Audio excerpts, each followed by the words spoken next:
Menteri ke Sorkar Jela ba Kyrmen Shylla ba Deiru MLA ke clear yat constituency ula ong ba un kershan ya kinu ki kampen roy ba poi haga Jela ni haga than lada ka dei na ka benta ka jing mentoi bat ka bit ka biang jong ki pat ba haba kren halor kalentiral kumba torwa da ka Sorkar ha East Janta Hills menteri ula ong ba lada bun ki ting ya ke jingrung ki mender lada wan karel kit Briew ka Sorkar ka laban Pyrshah da karel kit mar tang ba ong pan bahab bandayo lang ya kasur kibabun shwa banshim ya karai. I would like to mention here, for us, if we feel that through railway that influx will increase, so why not we just ask the government to implement only the goods carrier?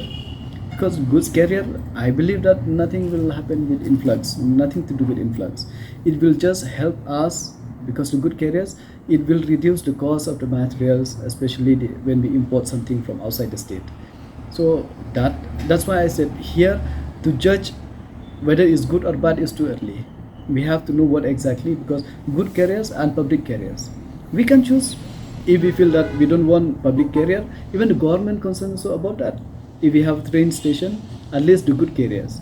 Public transportation thing, our people might not require it, but still, if it's there, they do require. But if they feel that not required, so still we can ask for goods carrier. That's one thing.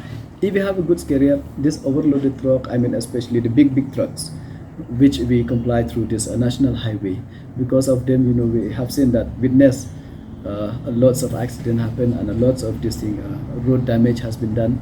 Unless if we have a train, then goods carrier will be done by the train, and then public transport will be done by road.